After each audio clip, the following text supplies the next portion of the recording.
Rencontre ce soir avec un ferronnier d'art, Philippe Testoris.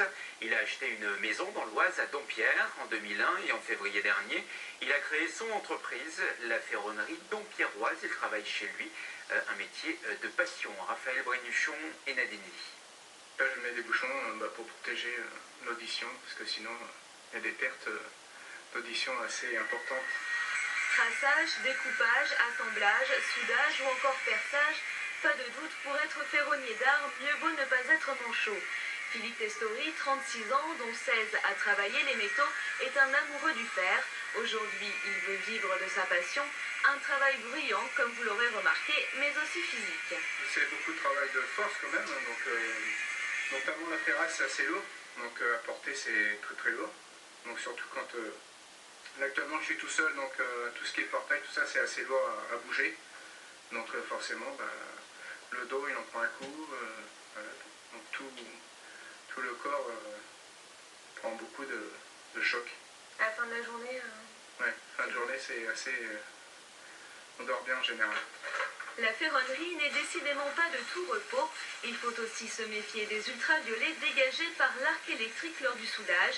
Accessoire indispensable donc la cagoule, sous peine d'être la victime du coup d'arc. En clair, avoir la cornée brûlée et une désagréable impression de sable dans les yeux. Alors en général, pourquoi je ne sais pas, ça se déclenche tout vers minuit. Le coup d'arc ça se déclenche vers minuit, souvent.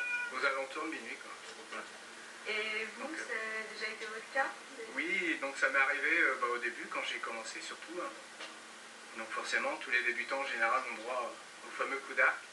Et après, donc ça arrive des fois d'amorcer sans voir la cagoule et puis de prendre un coup d'arc.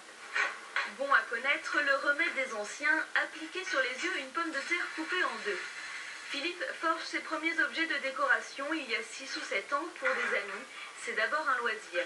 Alors comment un tuyauteur soudeur de formation devient-il ferronnier d'art? Eh bien tout simplement par passion, car finalement le point commun entre ces deux métiers, c'est le faire, avec la liberté en plus. Le fait de pouvoir créer des choses sans avoir de plan forcément, un plan où il y a des mesures à respecter, des cotes, etc. Donc là, voilà, donc là je travaille un peu comme je veux. Je fais vraiment à l'inspiration.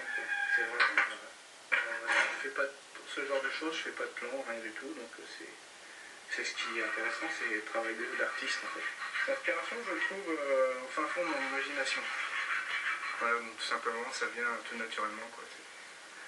Voilà, c'est comme un artiste qui peint, c'est pareil, c'est la même chose. Alors, donc là, pour faire un petit boudoir, on va choisir un rond pas trop gros. Donc on va prendre un petit bout de... Voilà, un petit bout de rond comme ça. En fait, c'est une chute, on en a largement assez.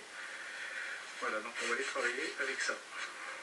Originaire de Beauvais, Philippe Testoris décroche son CAP de chaudronnier en 1991, puis il travaille pendant 10 ans comme tuyauteur soudeur dans une entreprise à Creil. Il enchaîne ensuite avec 5 ans d'intérim et c'est après une période de chômage qu'il décide de devenir son propre patron.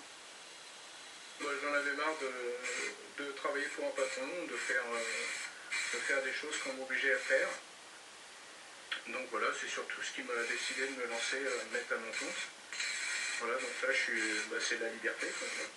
Je travaille, je fais ce que je veux. Si un jour j'ai pas envie de travailler, je travaille pas. Donc j'ai de compte à rendre à personne.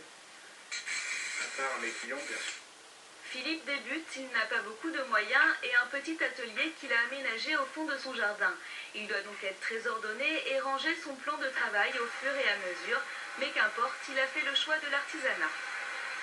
C'est vrai que c'est quand même plus agréable de travailler à l'ancienne que de travailler avec toutes les machines qui finalement ne nous apportent pas grand chose, quoi. Si ce n'est que le fait d'aller très très vite et puis voilà, de faire du débit, quoi. Moi pour l'instant c'est pas ce qui m'intéresse, quoi. Moi ce qui m'intéresse c'est vraiment de faire de l'artisanat, vraiment travailler avec mes mains, faire des choses vraiment à l'ancienne, quoi. Le porte-photo potence, le lampadaire porte-manteau, l'arbre bougeoir, Philippe s'amuse à créer ces drôles d'objets, mais il sait que financièrement, il ne peut pas compter sur la décoration. Pour l'instant, ce sont les classiques qui le font vivre, comme les commandes de portail ou de balustrade. Mais comptez sur lui pour apporter sa petite touche personnelle.